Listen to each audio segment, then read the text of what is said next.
ఈరోజు ఫిబ్రవరి 29, 2020. ఈసా, ఇది నీ ఫేవరెట్ తీసుకో. నేను దీన్ని నీకోసమే కొన్నాను. నువ్వు నా బాయ్ ఫ్రెండ్ వా? ఈ నంబర్ గుర్తుంచుకో. నువ్వు నన్ను ఎప్పుడు చూసినా సరే ఈ నంబర్ చెప్పు. నేను నిజంగానే టైం ట్రావెల్ చేశానా లేదా ఇది నా కళ అని తెలియటం లేదు. ఇది ఒక స్పెషల్ మిషన్. ఒకరి వేవ్ లెంత్ చేంజ్ అయిందంటే పార్టికల్స్ అలైన్మెంట్ తోటి డైనమిక్స్ తో కలిసి ఇది మోగడం ప్రారంభిస్తుంది. కానీ నేను టీవీలో న్యూస్ చూశాను, షింతాకాను యు పెళ్లి చేసుకున్నారు.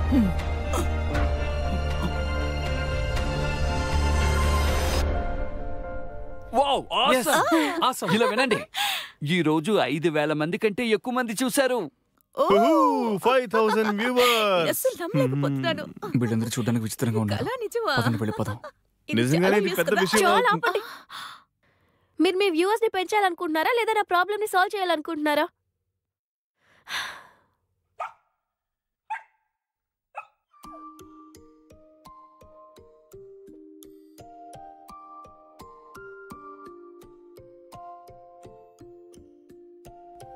అరే ప్రెసిడెంట్, మీరా? నాకు టైం దొరకలేదు, అందుకే ఈసారి 2 ఎపిసోడ్స్ ఒకేసారి చూశాను. ఏ ఆధారాలు లేకుండా అక్యురేట్గా ఫ్యూచర్ని ప్రిడిక్ట్ చేయడం ఎలా ఉంటుందంటే దాని ప్రాబబిలిటీ మన యూనివర్స్లో ఉన్న స్టార్స్ని, ప్లానెట్స్ని మార్క్ చేసి అందులో లివింగ్ ప్లానెట్స్ని ప్రిడిక్ట్ చేసినట్టు ఉంటుంది. షింటాకా ఇంకా యువి ఇద్దరు భవిష్యత్తులో పెళ్లి చేసుకోవడానికి చాలా రీజన్స్ ఉండొచ్చు. మీరు ఫిబ్రవరి 28 ఇంకా మార్చ్ 1కి మధ్య ఉన్న 1 సెకండ్లో టైం ట్రావెల్ చేసి ఫిబ్రవరి 29, 2020కి వెళ్ళానని చెప్తున్నారు. కానీ ఫిజికల్ లిమిట్స్లో ఇది అసలు సాధ్యమే కాదు. నిజం చెప్పాలంటే ఇది చాలా ఇంట్రెస్టింగ్గా ఉంది. అయినా మీరు చెప్పేది నిజమో అబద్ధమో ఎలా తెలుసుకోవాలి? నాకు తెలిసి ఇది తను మీకు తెలుసా? ఊరికే మాట్లాడి డిస్టర్బ్ చేయకండి. 940920. నేను డిస్టర్బ్ చేయ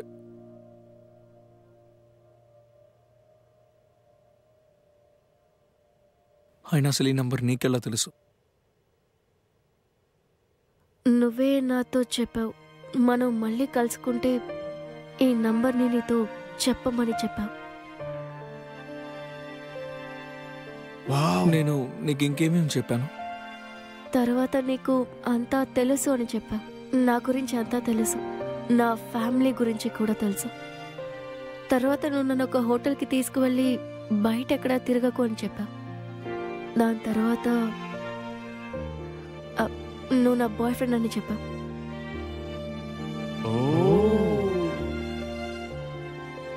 ఇంకా ఏం చెప్పాను? ఆ తర్వాత నువ్వు నీ పేరు కూడా చెప్పుకోవడం అక్కడి నుంచి వెళ్ళిపోయావు. నాకు ఆలోచించుకోవడానికి టైం కావాలి.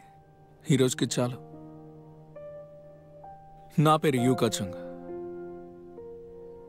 హే, ఎవర్రా నువ్వు? ఇంత యాటిట్యూడ్ ఏంటి? సారీ గాయస్, తను అంతే. సరే ఈసా, నువ్వు ఇక్కడ నుంచి బయలుదేరు. ఇదిగో నీ బ్యాగ్. త్వరలోనే లైవ్ షో చేద్దాం, ఓకేనా? జాగ్రత్తగా చూసి వెళ్ళు. బాయ్ ఈసా.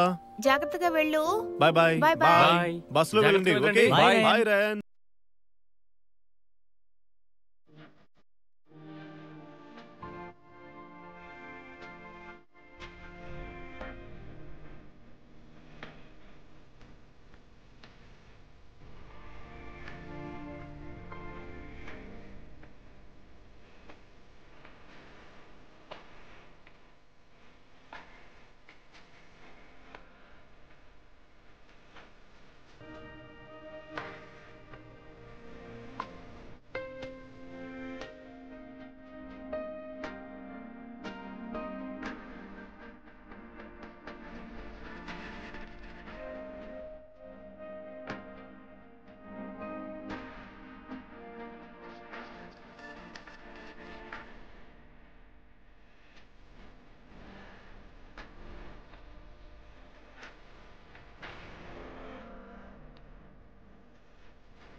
నిజంగానే వాడు ఫ్యూచర్లో నీకు ఇవన్నీ చెప్పాడా?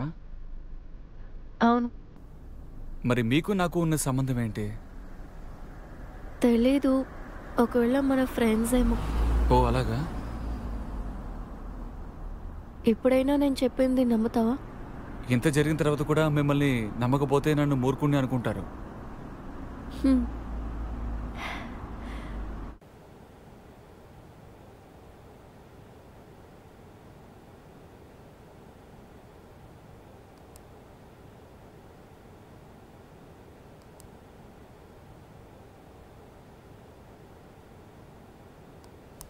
అప్పుడు మీరు మీ ఇష్టంతో అందరి దగ్గర మీ ఒపీనియన్ చెప్పండి.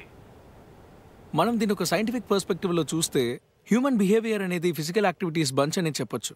హ్యూమన్ యాక్షన్స్ సహజంగా ఎన్నో విషయాల మీద ఆధారపడి ఉంటాయి. మనకు ఆకలేస్తుంది కాబట్టి మనం తింటున్నాం, హెల్తీగా ఉండాలని ఎక్సర్సైజ్ చేస్తున్నాం. మన యాక్షన్స్ని సపోర్ట్ చేయడానికి ఎన్నో రీజన్స్ ఉంటాయి. ఈ రీజన్స్ కాకుండా ఇంకా ఎన్నో యాక్షన్స్ మన డెసిషన్ని కూడా అఫెక్ట్ చేస్తాయని చెప్పొచ్చు. ప్రశ్న ఏమిటంటే, మనుషులు నిజంగానే వాళ్ళకి నచ్చినట్టే బతుకుతున్నారా? ఇలా సమాధానం తెలుసుకోవాల్సిన వీడి ప్రశ్నలు మాటలే ఇంకా అర్థం చాలా కావడం ఉన్నాయి. లేదా? కానీ ఇంతమంది వ్యూవర్స్ ఉన్నారంటే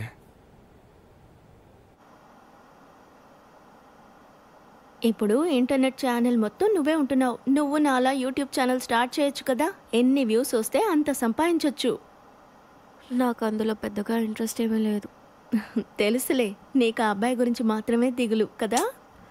ఇప్పుడు నిజంగానే అతన్ని కలుసుకున్నట్టున్నావు. లేదు, అలాంటి ఏమీ లేదు. నేను కావాలనేమి కలవలేదు. ఒకవేళ తలరాత వల్ల కలిసామేమో. దీన్నే అంటారేమో డెస్టినీ అని. అటువంటిదే.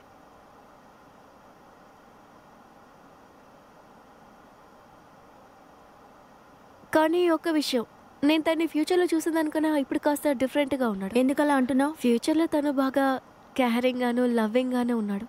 ఒక బాయ్ ఫ్రెండ్ లాగా నన్ను చూసుకున్నాడు. కానీ ఆ రోజు తను కలిసినప్పుడు చాలా డిఫరెంట్గా ఉన్నాడు. అది ఫ్యూచర్లో అతని గుణం. అంటే అతను కూడా రియాన్ లాగానే. ఇంకా అతనికి నువ్వెవరివో తెలియదు. ఇది నార్మల్ అయిన విషయమేగా. అతనేమి నీ బాయ్ ఫ్రెండ్ కాదు. అంతేకాకుండా రియాన్ కూడా నిన్ను నమ్మలేదు కదా. అమ్మోన్, ఫియానో సర్ప్రైజ్ పార్టీ ఉంది, నువ్వు వస్తావు కదా. ఏంటా సర్ప్రైజ్ పార్టీ? మర్చిపోయావా? జొనాథన్ పార్టీ గ్రూప్లో నువ్వు ఉన్నావు కదా. నేను బలూన్ బ్యాక్ డ్రాప్స్ అంతా ఆర్డర్ చేశాను. లేదు, ఇంకా మనకొక స్పై మాత్రమే కావాలి. అయితే జాన్తో చెప్పు, ఎవరు నిన్ను తీసుకొస్తాడు. చూడు, నీకోసం ఒక ఆపర్చునిటీ క్రియేట్ చేశాను. వాళ్ళిద్దరిలో పార్టీకి నీతో పాటు రావడానికి ఎవరు సిద్ధమో వెళ్ళి అడుగు.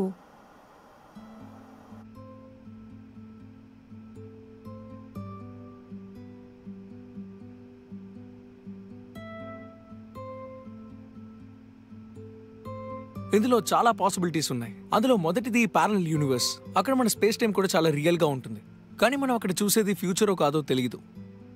సూపర్ స్ట్రింగ్ థియరీ గురించి ఇంతకు ముందు విన్నారా? దాని అర్థం 10 dimensional space with 1 dimensional time. దాని ద్వారానే ప్యారలల్ యూనివర్స్ ని ఎక్స్ప్లెయిన్ చేయగలం. కానీ సూపర్ స్ట్రింగ్ థియరీ ప్రపంచం మన ప్రపంచం కన్నా వ్యత్యాసంగా ఉంటుంది. నాకు తెలిసి మెనీ వరల్డ్స్ అన్న కాన్సెప్ట్ దీనికి కరెక్ట్గా ఉంటుందనిపిస్తుంది. నాకేమీ అర్థం కావట్లేదు. షోడింగర్ స్కాట్ గురించి మీరు విన్నారా? క్యాటా? ఈ మెనీ వరల్డ్స్ ఇంటర్ప్రిటేషన్ లో ఒక యూనివర్స్ లో చాలా స్ప్లిట్ యూనివర్స్లు ఉంటాయి. ఫ్యూచర్ ఏమో బాక్స్ లో ఉన్న షోడింగర్ స్కాట్ లాంటిది. ఆ బాక్స్ మూసున్నంత వరకు లోపల ఉన్న వేరియబుల్స్ కి ఎటువంటి చేంజ్ ఉండదు. ఇప్పుడు అది సింపుల్ లాంగ్వేజ్ లో చెప్పాలంటే బహుశా నువ్వు ఒక అన్సర్టైన్ ప్యారలల్ యూనివర్స్ కి వెళ్ళుండాలి. నువ్వు అక్కడ చచ్చిపోయి ఉండొచ్చు, కానీ ఈ యూనివర్స్ లో నువ్వు బతికే ఉన్నావు కదా. అంటే ఫ్యూచర్ లో చాలా పాసిబిలిటీస్ ఉండొచ్చు. కాదు కాదు కాదు, ఫ్యూచర్ లో జపాన్ లో నువ్వు చావడం నువ్వే చూసానని చెప్పావు కదా. నీ ఇంకొక వర్షన్ ఫ్లైఓవర్ మీద ఉందని కూడా చెప్పావు. ఒకవేళ ఇది ప్యారలల్ యూనివర్స్ అయితే నేను నువ్వే 2 చోట్ల చూసే అవకాశం లేదు. అంటే ఇందులో ఇంకేదో విషయం ఉంది. Single point of space time. ఇక్కడ ప్రతి విషయానికి ఒక సైకిల్ ఉంటుంది. ముందు నన్ను చూసావు, తర్వాత రయాన్ని చూసావు, నువ్వు చావడం నువ్వే చూసావు. ఇదంతా ఆల్రెడీ అక్కడే ఉంది. ఇది ఇన్ఎవిటబుల్ ఫ్యాక్ట్. నాకు అర్థమైనంత వరకు ఇది తను చేసిన ఏకైక టైం ట్రావెల్ కాదు. ఇదే కరెక్ట్ అని చెప్పలేను, కానీ మనం ఇంకేదో ముఖ్యమైన పాయింట్ని మిస్ అవుతున్నాం. టైం ట్రావెల్ చేయకముందు నువ్వు నీ బర్త్డే సెలబ్రేట్ చేసుకుంటున్నావు కదా. అంటే నీ బర్త్డే Feb 29. 29 ఫిబ్రవరి అంటే లీప్ డే, లీప్ ఇయర్. నిజానికి ఎప్పటి నుంచో 29 Feb గురించి ఎన్నో మిత్స్ ఇంకా లెజెండ్స్ ఉన్నాయి. ఒకవేళ నీ టైం ట్రావెల్ ఎబిలిటీని యాక్టివేట్ చేయడానికి ఏదైనా పవర్ ఉంటే అది నువ్వు భవిష్యత్తులో ఎలా చావబోతున్నావని చూపించడం మాత్రమే కాదు, నువ్వు అలా చావకుండా ఆపాలనేది కోరుకుంటోంది. ఇలా ఆలోచించి చూడు. ఒకవేళ ఇది మామూలు సైకిల్ కాదేమో, బహుశా ఇది చేంజెస్ చేయగలిగే ఒక ప్యారలల్ యూనివర్స్ అయి ఉండొచ్చు కదా. అయితే మనకి నిన్ను కాపాడే అవకాశం ఉంటుంది. ఇప్పుడు నాకు అర్థమైంది. ఒకవేళ ఈసా మళ్ళీ ఆ టైంకి వెళ్ళిందంటే మనం ఈ టైంని లొకేషన్ని చెక్ చేయాలి. అలా జరిగిందంటే కనుక మనం ఫ్యూచర్ని తప్పకుండా మార్చగలం. మరైతే ఈసా, నువ్వు ఫ్యూచర్కి మళ్ళీ టైం ట్రావెల్ చేయగలుగుతావు. ఇది నెక్స్ట్ ఇయర్ సేమ్ డే జరుగుతుంది. అంటే ఇది కరెక్ట్గా Feb 28కి March 1కి మధ్య జరుగుతుంది. అయితే మనం దీన్ని ప్రూవ్ చేయడానికి సంవత్సరం టైం కావాలా?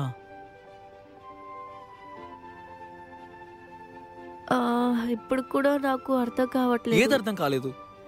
ఆ, ఓకే గాయస్, మనం అందరం కలిసి తనకు స్పెషల్ ట్రైనింగ్ ప్రోగ్రామ్ ఇద్దాం. ట్రైనింగా? ఏంటా ట్రైనింగ్? త్వరలో తెలుసుకుంటావులే. ఆ, మరి నువ్వు రయన్ మీరు కూడా ట్రైనింగ్ తీసుకోవాలా? నాకు తెలిసి నేను రయన్ న్యాచురల్గానే అక్కడికి వచ్చేస్తాం. మా గురించి నువ్వు దిగులు పడాల్సిన అవసరం లేదు. టైం ట్రావెల్ చేయబోయేది నువ్వు మాత్రమే. కాబట్టి దాన్ని ఎంచుకొని దాన్ని మార్చే అవకాశం నీకు మాత్రమే ఉంది. ఏంటి అంతేనా? నేను ఇంటికి వెళ్ళి చాలా రోజులు అవుతుంది, బయలుదేరుతాను. Bye bye. హే ఈసా, నీకు ఇప్పుడు అసలు ఏమైనా అర్థమైందా? అయితే రా, లైవ్ షో చేద్దాం. హే, నీ క్లబ్ని ఫేమస్ చేయడానికి ఇలాంటివన్నీ చేయాల్సిన అవసరం లేదు. ఎలా సాల్వ్ చేయాలో ఆలోచించు.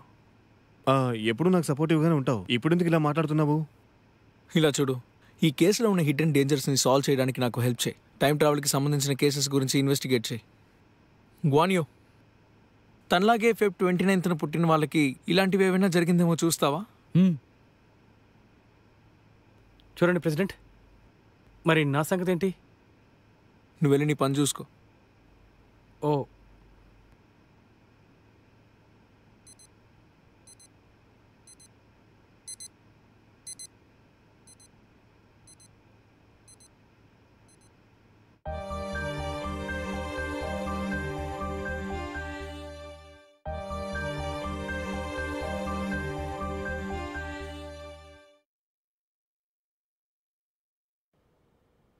ఏమైంది, పాడైపోయిందా? లేదు, బాగానే ఉంది. ఓకే, మరైతే ఎందుకు ఇది కంటిన్యూస్గా అలా అరుస్తూనే ఉంది? నా హార్ట్ బీట్ గురించి వార్న్ చేసింది. నాకు తెలిసి నీ హార్ట్ బీట్ హఠాత్తుగా పెరుగుంటుంది. కారణం లేకుండా ఎందుకు అలా జరుగుతుంది? ఉండుండొచ్చు, నాకెలా తెలుస్తుంది?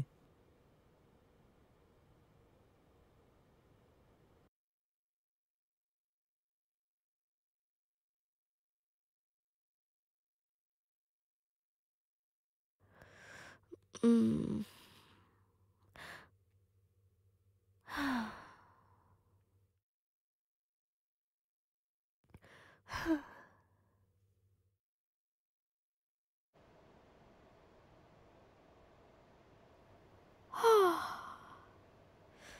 ఇలా చూడు, ఇప్పుడు ఆ పప్పి ఎవరి దగ్గర ఉంది? చెప్పాను కదా నాన్న, నా ఫ్రెండ్కి ఇచ్చానని. ఆ కుర్రాడు ఎటువంటి వాడు? దాన్ని బాగా చూసుకుంటాడా లేదా? అతని దగ్గర పప్పి క్షేమంగా ఉంటుందా? తెలీదు, కాస్త పిచ్చివాడే. ఆ, ఏంటి? ఆ పప్పి మీకు నచ్చిందని నాతో ఎందుకు ముందే చెప్పలేదు? అప్పుడు నేను ఇచ్చేదాడి కాదు కదా. నేను నీతో చాలాసార్లు చెప్పాను కదా, నాకు పెట్స్ అంటే అసలు నచ్చదు అని. బాగా గుర్తుంచుకో, ఇంకెప్పుడు పెట్స్ని తీసుకురాకు. ఈసారి తెస్తే తినేస్తా.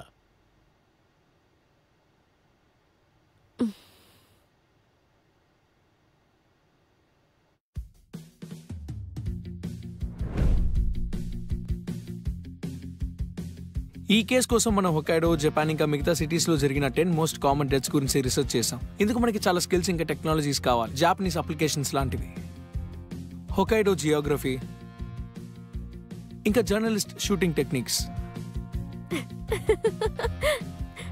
హే, ఏంటి ఆడుకుంటున్నారు? ఫిజికల్ ట్రైనింగ్ కూడా చాలా ఒక ముఖ్యం. నిమిషం, ఫిజికల్ ట్రైనింగ్ ఎందుకు? సపారాలో టెంపరేచర్ 3 degrees కన్నా తక్కువ ఉంటుంది. ఫస్ట్ టైం నువ్వు అక్కడికి టైం ట్రావెల్ చేసి వెళ్ళినప్పుడు అక్కడ చలి తట్టుకోలేకపోయావు. కాబట్టి ట్రైనింగ్ లేకుండా నువ్వు అక్కడికి వెళితే చచ్చిపోతావు. నా వల్ల కావట్లేదు. ఆలోచించుకో, నీ ఫ్యూచరే ప్రమాదంలో ఉంది. పర్లేదు, నాకు రెస్టే ముఖ్యం అనుకుంటే ఇక నీ ఇష్టం.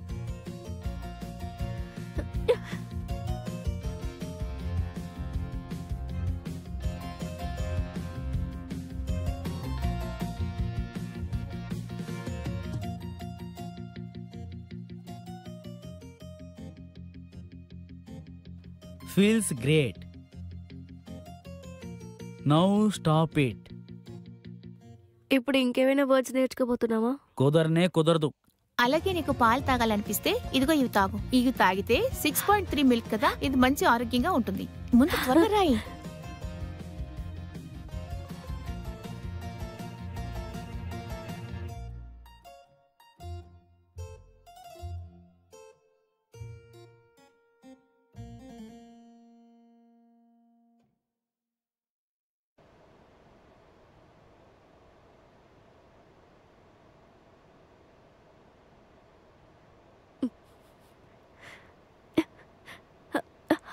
హే ఏమైంది తెగ తడబడుతున్నారు మీరు? ఓ హాయ్.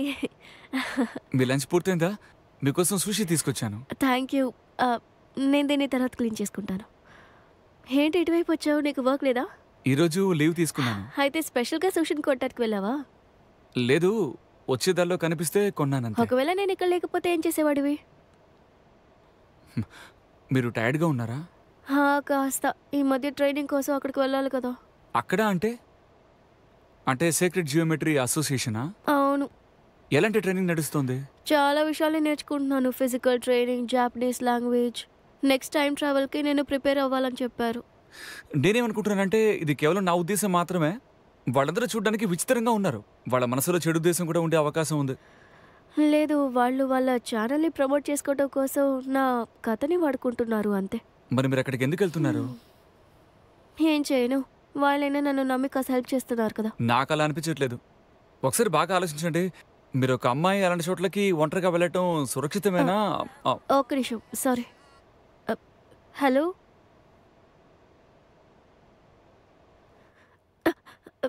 ఎలా ఉన్నారు నాన్న? ఇంత బరువైన వస్తువులు మీరెందుకు మోస్తున్నారు? అరే నాకేం కాలేదు, ఎందుకు అలా టెన్షన్ అవుతున్నావు? చిన్న విషయానికి ఎందుకు ఇలా వచ్చావు? ఆ డాక్టర్ ఒకడు పిచ్చాడు, నీకు అనవసరంగా కాల్ చేశాడు. కువెన్ ఎక్కడా? వాడి షాప్ చూసుకోవడానికి వెళ్ళాడు. ఇతనెవరు? అంకుల్, నేను ఈసా ఫ్రెండ్ని. ఇటు వెళ్తూ ఉంటే మీకు సాయం చేద్దామని ఇక్కడ ఆగానంతే. నీ సాయం నాకు అక్కర్లేదు, నేను బాగానే ఉన్నాను. ఆగండి, ఆయింట్మెంట్ వేస్తాను. చూసారా, మీకు నొప్పిగా ఉంది. ఇంక ఇదంతా ఏంటో చెప్పండి. వాళ్ళే స్టాక్ తీసుకొస్తారు కదా, మరి మీరెందుకు వెళ్ళి తీసుకొచ్చారు? ఆ వింకీ వల్లే. అతను చిన్న ఆర్డర్ తీసుకోవడానికి సిద్ధంగా లేడు, దానివల్ల గొడవ అయింది. 2-3 సార్లు గట్టిగా అరిచిన తర్వాత స్టాక్ ఇస్తాను అని చెప్పాడు, కానీ దాన్ని డెలివరీ చేయలేదు. నన్ను వచ్చి తీసుకోమని చెప్పాడు. ఏంటన్నా మీరు? అసలు ఇదంతా ఎప్పటి నుంచి జరుగుతోంది? దాదాపు 1 నెల రోజులుగా. మీరెందుకు నాతో చెప్పలేదు? అరే నీతో ఏం చెప్పమంటావు? నేను పనికిరాని వాడిని అనా? చిన్న వస్తువులు కూడా మొయ్యలేడు, మీ నాన్నకి వయసు అయిపోయిందనా? చెప్పాలి. సరే రండి, హాస్పిటల్కి వెళ్దాం. లేదు, అవసరం లేదు. మనం హాస్పిటల్కి వెళ్ళాలి. అరే ఆ ఎముకల డాక్టర్ ఉన్నాడు కదా, డాక్టర్ ఛాన్, అతను ఇచ్చిన మందులు చాలు. నేను అంబులెన్స్ పిలుస్తున్నాను. నేను చచ్చినా సరే అందులో ఎక్కను. ఏదో నేను చనిపోతున్న వాడిలాగా అంబులెన్స్ ఎక్కాలట.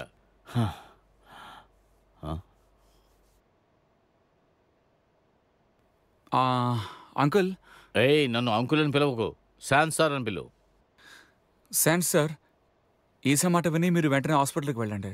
అరే అనవసరంగా ఎందుకు సమస్యను పెద్ద చేయాలి? ఇది మామూలు వాపే, నయమైపోతుంది, ఏం పర్వాలేదు. అలాంటిదేమీ లేదు. చూడండి, నేను ఒక సూషీ మేకర్ని. అక్కడంతా పనిచేసేవాడు సామాన్లు తీసుకుని ఒంటరిగా కోల్డ్ రూమ్లోకి వెళ్ళాడు. అప్పుడు ఒక బరువుని పెట్టా, వాడి కాలు మీద పడిపోయింది. కాలు ఊరికే వాచిందని వాడు పని చేసుకుంటూ ఉన్నాడు. కుంటుకుంటూ దాన్ని అలాగే కొనసాగించాడు. కానీ రాత్రి ఇంటికి వెళ్ళిన తర్వాత షూస్ని విప్పి చూసిన తర్వాతే వాడికి తెలిసింది కాలు పరిస్థితి దారుణంగా ఉంది అని. నువ్వు అబద్ధం చెబుతున్నావు కదా? ఇది అబద్ధం కాదు. వాడు కూడా ఇదిగోండి ఈ మందే వాడాడు. అయితే నయమైపోయింది కదా? లేదు, నొప్పి బాగా ఎక్కువైంది. ఆ తర్వాత వాడు హాస్పిటల్కి వెళ్ళాడు. అక్కడికి వెళ్ళి చెక్ చేయించుకుంటే అది మామూలు ఫ్రాక్చరే, కానీ వాడు వాడిన మందు వల్ల ఎముకలు డిస్లోకేట్ అయ్యి వెంటనే వాడికి ఒక సర్జరీ చేయాలని డాక్టర్స్ చెప్పారు. ఆ తర్వాత 3-4 నెలల పాటు ఇంట్లోనే ఉన్నాడు. కోలుకున్న తర్వాతే పనికొచ్చాడు. నువ్వు నిజమే చెప్తున్నావా? అరే అబద్ధం ఆడితే నాకేం వస్తుంది? మీరు ఇది నిజం కాదు అనుకుంటే నేనేం చేయలేను. కనీసం ఈసా కోసమైనా మీరు హాస్పిటల్కి వెళ్తే చాలా బాగుంటుంది నా ఉద్దేశం. రండి, నన్ను అంబులెన్స్ వచ్చింది.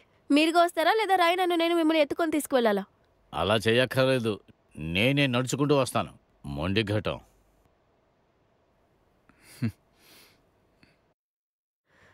థ్యాంక్ యూ రాయన్. అరే ఇందులో ఏముంది, ఇది చాలా చిన్న నువ్వు విషయం. నిజంగా చాలా అమేజింగ్. ఇప్పటి వరకు మా నాన్నని ఎవరూ కన్విన్స్ చేయలేకపోయారు. వయసు అయిపోతే అంతేలేండి, వివరంగా చెప్తేనే అర్థమవుతుంది. మా మామ్ కూడా అచ్చం ఇంతే. 1000 సార్లు అడిగిన తర్వాతే చెప్పిన మాటకి ఒప్పుకుంటుంది.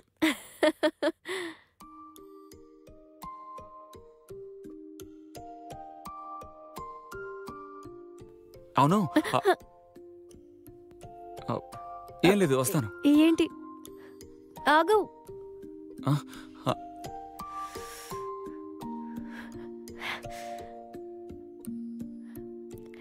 నువ్వు సాటర్డే ఫ్రీగా ఉన్నావా?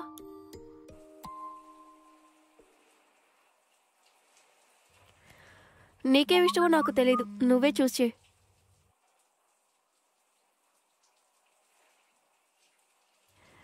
తినడానికి నీకేమిష్టం? ఇది నీ ట్రీట్, సో నువ్వే పిక్ చేయి. నీకేమిష్టమో నాకు తెలియదు, సో నువ్వే చూస్ చేయాలి.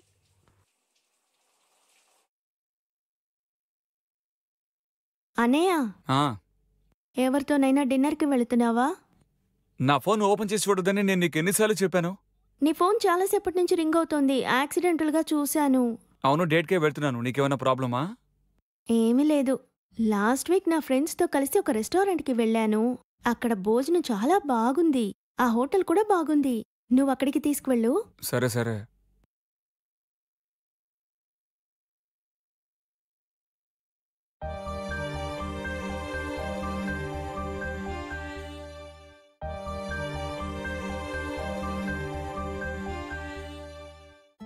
డాక్టర్, నా హార్ట్కి ఏదైనా ప్రాబ్లం ఉందా? యాక్చువల్గా ఒకరికి ఎమోషనల్ షాక్ ఏర్పడినప్పుడు కొంచెం సేపు అతని హార్ట్ బీట్ ఎక్కువ అవుతుంది. అది ఒక సాధారణమైన విషయమే. సో దాని గురించి మీరు దిగులు పడకండి. కానీ హఠాత్తుగా హార్ట్ బీట్ పెరగడం అనేది విచిత్రంగా లేదా?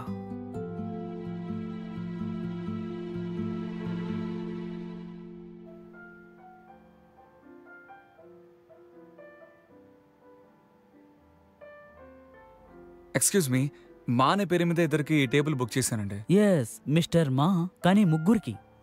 ఏంటి? అన్నయ్య, ఇక్కడున్నాను. మీరు ఒక నిమిషం ఇక్కడే ఉండండి. ఉమ్. నువ్వు అసలు ఇక్కడికి ఎందుకు వచ్చావు? నేను డిన్నర్కి వచ్చాను. ఎవరితో? నీతోనే. ఇప్పుడు నీకేం కావాలి? ఏమైంది? నువ్వు నేనేమడిగినా చేసేవాడివే కదా. అబ్బా, ఇవాళ నేను డేట్కి రాలేదు. ప్లీజ్ ఇక్కడి నుంచి వెళ్ళిపో. నీకు $50 ఇస్తాను. వెళ్ళి బయట ఏమన్నా తిను. కుదరదు. ఏం పర్వాలేదు, మనం ముగ్గురం కలిసి డిన్నర్ చేయొచ్చు. Okay.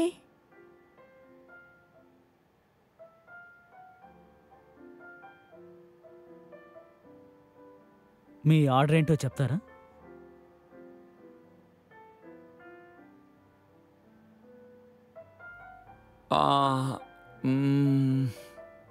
What would you recommend? మా స్పెషల్ ఏంటంటే Mediterranean sea bass, grilled lamb rack and slow cook pork belly. I would like to have sea bass. దాంతోపాటు మీకు మష్రూమ్ కావాలా లేదా బేక్డ్ పొటాటో కావాలా? Potato please. సేమ్, నాకు same.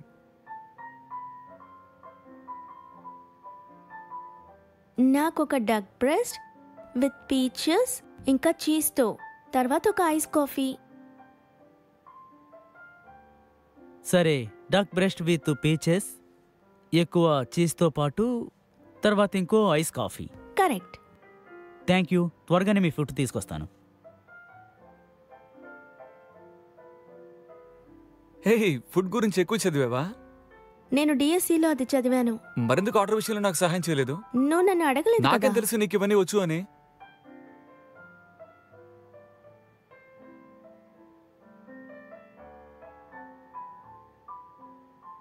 అవును, ఏమైంది? ఏం లేదు, ఈ పెయింటింగ్స్ కాస్త విచిత్రంగా ఉన్నాయి కదా. ఆ, అవును, కొంచెం విచిత్రంగానే ఉంది. యాక్చువల్గా ఇక్కడ ఉన్న పెయింటింగ్స్ మొత్తం లోకల్ ఆర్టిస్ట్ చేశారు. ఇదిగో ఈ అబ్స్ట్రాక్ట్ పెయింటింగ్ ఆంజలికా అని ఒక ఆవిడ చేసింది. దీని concept me and not me. Art గురించి తెలియని వాళ్ళు దీన్ని అర్థం చేసుకోలేరు. ఒక్క నిమిషం, వెంటనే నువ్వు ఆర్ట్ గురించి చదువుకుంటున్నాను చెప్పకే. నేను విజువల్ ఆర్ట్స్ చదువుతున్నాను. ఓ అలాగా? కానీ దీన్ని కూడా పెయింటింగ్ అంటారా ఏంటే? 2-3 కోడి గీతలు గీకితే పెయింటింగ్ అయిపోతుందా ఏంటే? అదిగో వాటిని చూడండి, అవి నాకు బాగా అర్థమవుతున్నాయి. అక్కడ ఒక పిల్లి ఉంది, ఇంకా వెనక తిరిగిన ఒక ర్యాబిట్ ఉంది. యాక్చువల్లీ నాకేమనిపిస్తుందంటే ఈ పెయింటింగ్స్ మాత్రమే స్ట్రేంజ్ కాదు. ఇంకేం విచిత్రంగా ఉంది? అబ్స్ట్రాక్ట్ ఎక్స్ప్రెషనిజం అండ్ ఫావిజం, ఈ రెండిటి కాంబినేషన్ సూటబుల్ గా ఉండదు. పాయింట్ ఏంటంటే ఈ ర్యాబిట్ అండ్ క్యాట్ పెయింటింగ్స్ ని వీళ్ళు చేయలేదు, ఆన్లైన్ లో కొన్నారు. ఇంకా విచిత్రమైన విషయం ఏంటంటే వీళ్ళు దీన్ని లోకల్ పెయింటింగ్స్ తో పాటు పెట్టారు. అంతేకాకుండా ఈ పెయింటింగ్స్, థీమ్స్, వీళ్ళ స్పేసెస్, వీళ్ళ డెకరేషన్ స్టైల్స్ ఏది యూనిఫామ్ గా లేదు. చూడటానికి ఇర్రెలవెంట్ గా ఉంది. ఓహో, సారీ, నా వర్క్ హ్యాబిట్.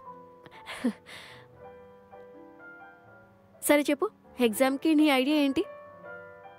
ఆలోచించలేదు. యాక్చువల్గా నా ఆర్ట్ అప్రిసియేషన్, క్రిటిసిజం అంతా ఓకేనే. కానీ పెయింటింగ్ విషయం వచ్చేటప్పటికి నేనంత మంచి ఆర్టిస్ట్ని కాదు. కానీ పోర్ట్రేట్స్లో స్కోర్ చేయడం చాలా ఈజీ అంటున్నారు, అది నిజమేనా? ఇప్పటికీ నువ్వు సింపుల్ ఆర్ట్ పైన ఫోకస్ చేయటమే మంచిది. పెయింటింగ్ అంటే మంచి కాంపోజిషన్, కాంట్రాస్ట్, అలాగే థీమ్స్ని హైలైట్ చేసే ఒక మెథడ్ మాత్రమే. నా పాత పెయింటింగ్స్ ఉన్నాయి, నువ్వు చూస్తావా? ఖచ్చితంగా.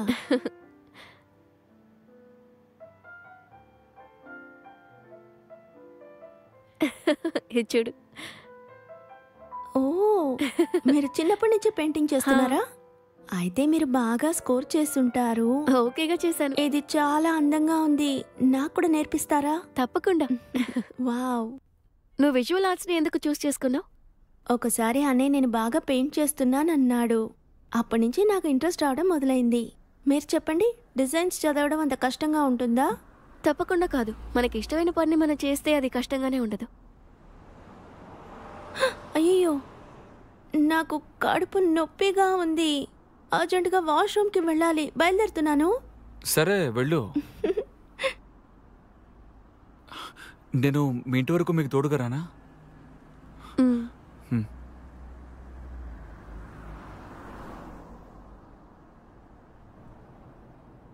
మా చెల్లి ఇవాళ నాకు చెప్పకుండా డిన్నర్కి వచ్చింది. అలాంతా ఏమీ లేదు. తను రావటం మంచిదే అయింది. తను చాలా క్యూట్. అలాగా? మీకు తెలుసా, తనని మెచ్చుకున్న మొదటి వ్యక్తి మీరే. ఎందుకలా అంటున్నావు? మరి తను ఎక్కువ స్మార్ట్ అన్న ఫీలింగ్. నువ్వు ఏమన్నా సరే తను స్మార్టే. అది నిజమే, ఎందుకంటే మా ఫ్యామిలీ మొత్తం స్మార్టేలేండి. కానీ మీ ఇద్దరి మధ్య ఎందుకు ఇంత ఎక్కువ ఏజ్ గ్యాప్? అది తెలీదు, మా ఇద్దరికి 10 ఏళ్ల వయసు తేడా ఉంది. మా తలరాత అసలు బాగోలేదు. తను పుట్టిన వెంటనే మా నాన్నగారు చనిపోయారు. అంటే ఇన్నేళ్లుగా నువ్వే తను చూసుకుంటున్నావు? అవును, చిన్నప్పటి నుంచి తనని నేనే చూసుకుంటున్నాను. డైపర్లు మార్చడం, తనకి అన్నం తినిపించడం, ఈ అన్ని పనులు నేనే చేసేవాడిని. అంటే నువ్వు ఆయా పనిని బాగా చేస్తావు అనమాట. మీరు నాకు ఆ పని ఇప్పిస్తారా? ఒకటి చాగు.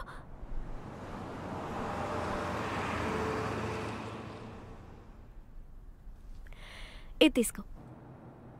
ఏంటిది? మీకు ఇంకా ఆకలి తీరలేదా? ఇది కొత్త ఫ్లేవర్, ట్రై చెయ్యి.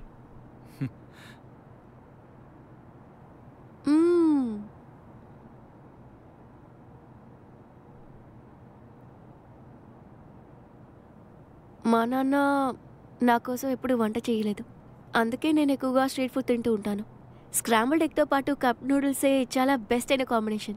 అదే బెస్ట్ జాపనీస్ ఫుడ్. ఏంటి బెస్ట్ జాపనీస్ ఫుడ్డా? చూడండి, నేను ఇందులో ఎక్స్పర్ట్ అండి. Machine pressed sushi with local fish and sauce made in China. ఇదెలా ఉంది? నేను ఇప్పటి వరకు తిన్న బెస్ట్ జాపనీస్ ఫుడ్ నువ్వు చేసింది. నేను చేసిందా? నువ్వు నా కోసం జపాన్లో చేసావు. నేనా? అంటే మీరు చెప్పేది ఫ్యూచర్లోనా? అవును. ఆ జాపనీస్ రోల్డ్ ఆమ్లెట్ చాలా డెలిషియస్గా ఉంది. అటువంటిది నేను ఎప్పుడు తినలేదు. దాన్ని ఇంతలా పొగడకండి. నిజానికి నాకు ఇప్పటి వరకు ఆ జాపనీస్ రోల్డ్ ఆమ్లెట్ని తయారు చేయడం రాదు. మేబీ నువ్వు ఫ్యూచర్లో నేర్చుకుంటావేమో.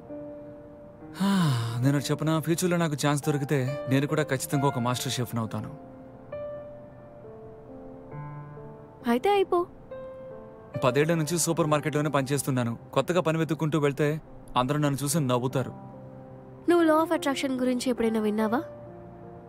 మనం మనస్ఫూర్తిగా ఏదైనా విషయం కావాలనుకుంటే దాని గురించి మనం రోజు తలుచుకుంటూ ఉంటే ఒకరోజు అది మనకి తప్పకుండా దొరుకుతుంది. అట్లీస్ట్ దానికి దగ్గరకైనా వెళ్తాం. ఓకే, మా చెల్లి చదువు పూర్తి కానివ్వండి. ఆ తర్వాత తను నాకు సపోర్ట్ చేస్తుంది. అప్పుడు నేను ఏం కావాలంటే అది చేయొచ్చు. తన చదువు ఎప్పుడైపోతుంది? తొందరే ఉంది. ముందు తన కాలేజీ పూర్తి కానివ్వండి. దానికి కనీసం 5 ఏళ్లైనా పడుతుంది. 5 ఏళ్ళు చిటుకులో వెళ్ళిపోతాయి. ఆ తర్వాత నువ్వు షెఫ్ అవ్వాలనుకున్న కలని నువ్వు నెరవేర్చుకో. 8 ఆఫ్ డైమండ్స్, 2 ఆఫ్ స్పేడ్స్.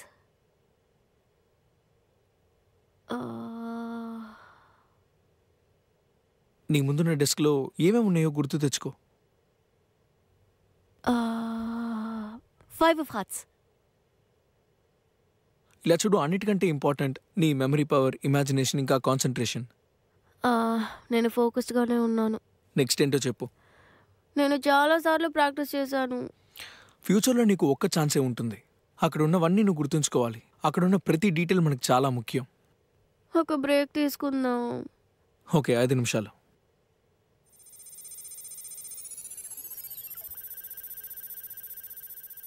అయ్యయ్యో, ఏంటిది మళ్ళీ ఆటోమేటిక్గా మోగడం స్టార్ట్ అయిపోయింది?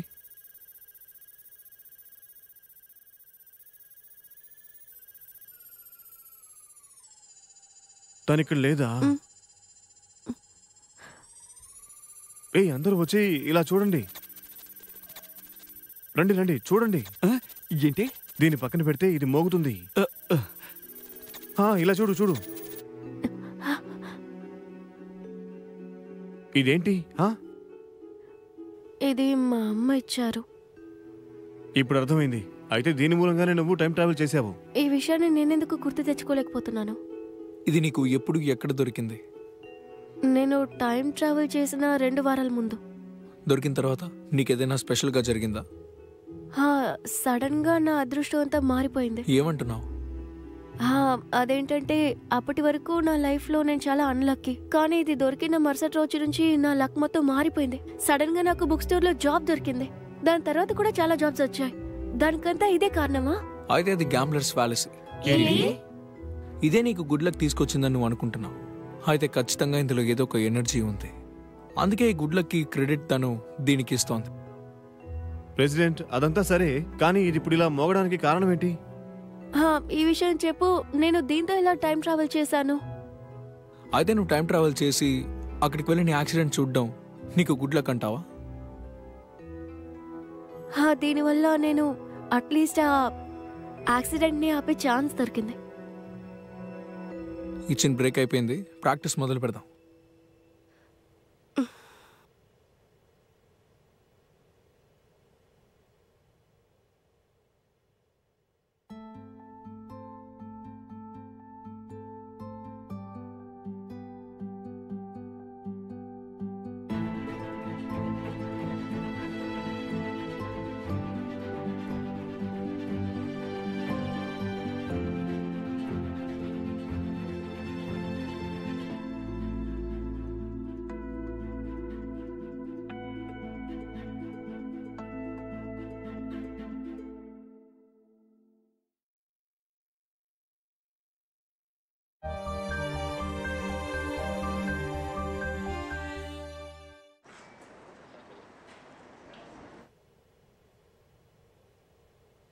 తను అక్కడి నుంచి బయలుదేరింది.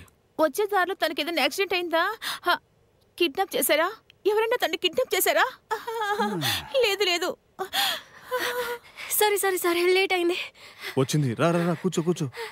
నువ్వు 1 hour 12 minutes 32 seconds లేట్గా వచ్చావు. సారీ, చాలా పని ఉంది. సరే మనం ఎక్కడ వదిలిపెట్టావు అక్కడి నుంచి స్టార్ట్ చేద్దాం. మేము మా పనులన్నీ మానుకొని నీకు హెల్ప్ చేస్తున్నాం. నేను కాదు, నేను ఫ్రీనే. నేను ఫుల్ టైం ఇదే కదా చేస్తున్నాను. అయ్యో అదంతా వదిలేయండి. మనం దీని గురించి చాలా సార్లు మాట్లాడుకున్నాంగా. సపోరోలో హాస్పిటల్ ఎక్కడుంది? అక్కడ ఎన్ని బస్సులు ఆగుతాయి? ఎమర్జెన్సీ టెలిఫోన్ నంబర్ ఏంటి?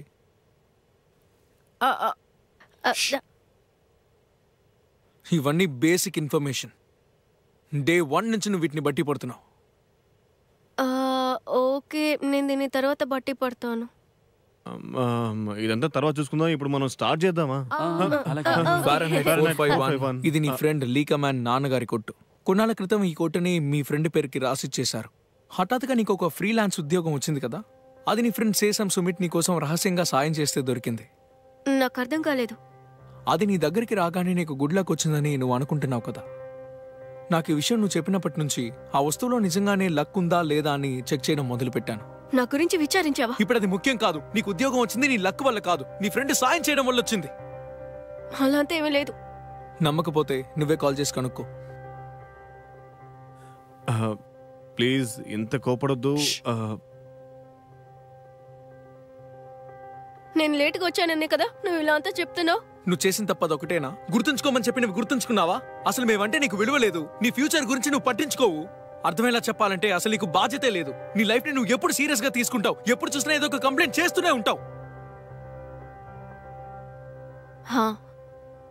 నువ్వు చెప్పింది కరెక్టే. ఈ రోజు నుంచి నా సమస్యల్ని నేనే చూసుకుంటాను.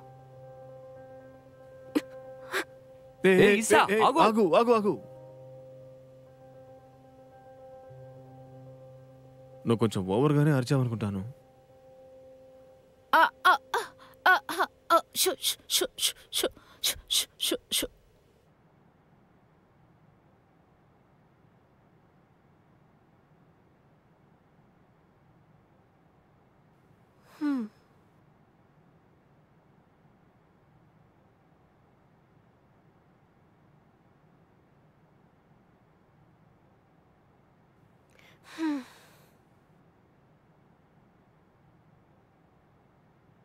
మీరేం చేస్తున్నారు? ఏం లేదే.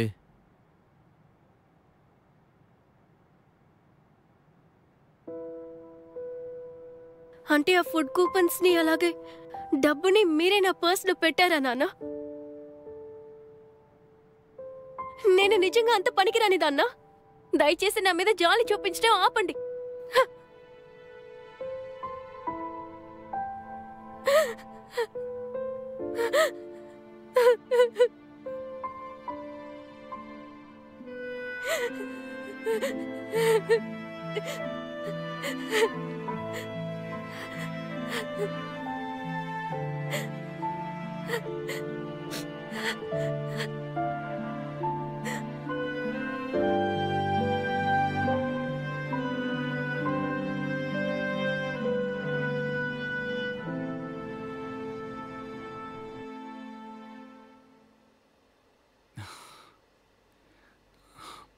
ఇదిగోండి, ఏంటిది?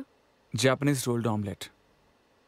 నేను చేసింది బాగుందని చెప్పారు కదా, అందుకే ఇది ఎలా చేయాలో నేర్చుకున్నానులేండి.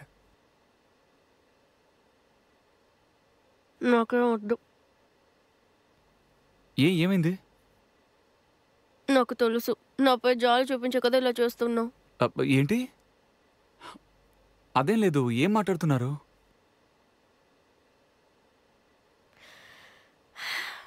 నా జీవితంలో ఎప్పుడూ నా అదృష్టం బాగలేదు. నేను అన్లక్కీగా ఉన్నప్పుడు అంతా తప్పుగానే జరిగేది. కానీ నా అదృష్టం దొరికిన తర్వాత కూడా ఇంకా తప్పుగానే జరుగుతోంది. నీకు అర్థమవుతుందో లేదా? లేదు, నాకు అర్థం కాలేదు. ఒక విషయం అడగనా? నన్ను చూసి పాపం అనిపించే కదా నా కోసం సూషిని నువ్వు తీసి పెట్టేవాడివి. అయ్యో, అదేమీ లేదండి. మరి ఎందుకని తీసి పెట్టేవాడివి? మిమ్మల్ని సంతోష పెట్టాలి అనుకున్నాను. నేను పనికిరందా అన్నట్టు ఫీల్ అవుతున్నాను. సడన్గా నాకు బుక్ స్టోర్లో పని దొరికింది. ఆ తర్వాత నాకు చాలా జాబ్ ఆఫర్స్ వచ్చాయి. ఇంటికి వెళ్ళి చూస్తే చాలా కూపన్స్ ఉండేవి. కానీ ఇదంతా నా ఫ్రెండ్స్ నాన్నే చేస్తున్నారని నాకు తెలియకుండా పోయింది. వాళ్ళందరూ నా పైన జాలి చూపుతున్నారు. అందుకే వాళ్ళందరూ రహస్యంగా నాకు హెల్ప్ చేశారు. అందులో తప్పే ఉందండి. ఈ విషయం గురించి నాకు యూకా చుంగే చెప్పాడు. అంతేకాకుండా నేను ఎప్పుడు చూసినా కంప్లైంట్ చేస్తూ ఉంటానన్నాడు. నేను ఎప్పుడు చూసినా అదృష్టం గురించి దిగులు పడుతూ ఉంటానట. నా ఫ్యూచర్ గురించి నాకు ఎటువంటి బాధ్యత లేదట. తను నిజంగా అలా అన్నాడా? అవును. అందరూ నేను పనికిరాని దాన్ని అనుకుని నాకు హెల్ప్ చేస్తున్నారు. నాకు అర్థమవుతోంది. నన్ను అడిగితే మీరు ఎప్పుడు కూడా అదృష్టవంతులే అండి. అలా ఎప్పుడైనా మీకు అదృష్టం కలిసి రానప్పుడు ఎవరో ఒకరు మీకు సహాయం చేశారు కదా. మీరు వాళ్ళకి నచ్చకపోయి ఉన్నా, మీరు ఎందుకు పనికిరారు అనుకున్నా వాళ్ళు మీకు సహాయం చేస్తారా? అలాంటప్పుడు మీరు అదృష్టవంతులా కాదా? నేను కానీ మీ స్థానంలో ఉండుంటే వాళ్ళకి థ్యాంక్స్ చెప్పేవాడిని. నేను ఎంతో అదృష్టవంతుడే అని సంతోషపడేవాడిని. అది నిజమే. ఇప్పటికే బాగా ఆలస్యమైంది, ముందు తినండి. టేస్ట్ చేసి చూడండి. Thank you. ఎలా ఉంది? బాగుందా? చాలా బాగుంది. నిజంగానా? Oh no.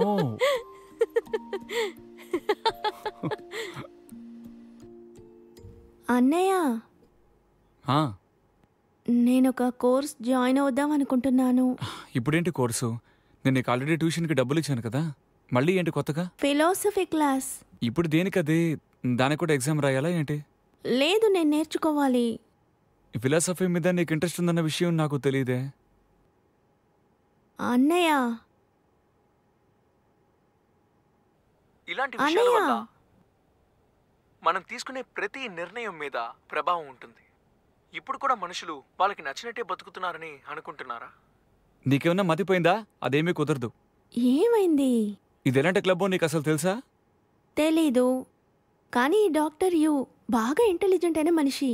ఆయన మాట్లాడేటప్పుడు వింటూనే ఉండాలనిపిస్తుంది. అన్నయ్య, ఈ నుంచి నేను చాలా అదేం నేర్చుకోవాలి. అక్కర్లేదు.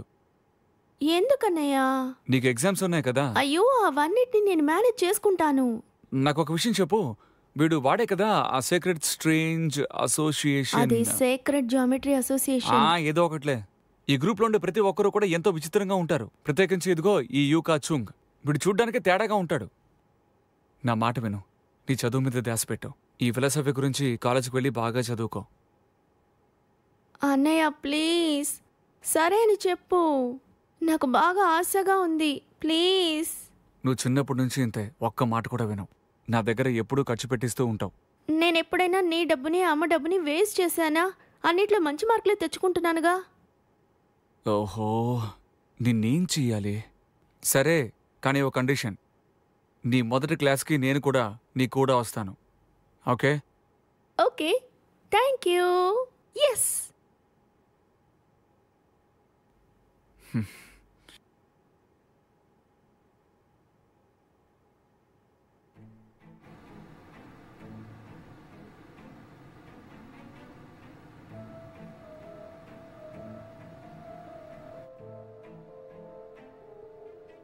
కూర్చో. ఇక్కడ మిగతా స్టూడెంట్స్ ఎవరూ కనపడడం లేదు. ఫిలాసఫీ ఎందుకు చదవాలనుకుంటున్నా? నేను తనకు తోడుగా వచ్చాను. నేను తనతో మాట్లాడుతున్నాను. పెద్దగా ఏమీ లేదు, జస్ట్ లైఫ్ అంటే అర్థం ఏమిటో తెలుసుకోవాలని అనుకుంటున్నాను. నాలో ఉన్న ఎన్నో ప్రశ్నలకి జవాబు తెలియాలి. నేను ఇలాగే ఆలోచించి ఫిలాసఫీ చదవడం మొదలుపెట్టాను. మీకు జవాబు దొరికిందా? ప్రతి ప్రశ్నకి సమాధానం దాని మీనింగ్ మీదే ఆధారపడి ఉంటుంది. కావాల్సిన సమాధానం వచ్చిందనుకుంటాం, మళ్ళీ కొత్త ప్రశ్న పుట్టుకొస్తుంది. ఒక విషయం గుర్తుంచుకో, నువ్వు ఫిలాసఫీ చదవాలని నిర్ణయం తీసుకున్న ఆ క్షణం నుంచి సమాధానం తెలియని ఎన్నో క్వశ్చన్స్ నిన్ను ఫాలో అవుతూనే ఉంటాయి. అందుకు నువ్వు రెడీగా ఉండాలి. నీ దృష్టిలో ఫిలాసఫీ అంటే ఏంటి? అది మన ఎవ్రీడే లైఫ్ రిఫ్లెక్షన్ అనుకుంటున్నాను. మనం ఆలోచించే విధానం, ఇంకా చాలా విషయాలు. యాక్చువల్గా నాకు అవన్నీ సరిగ్గా అర్థం కాలేదు, అందుకే మీ నుంచి నేర్చుకుందామని ఇక్కడికి వచ్చాను.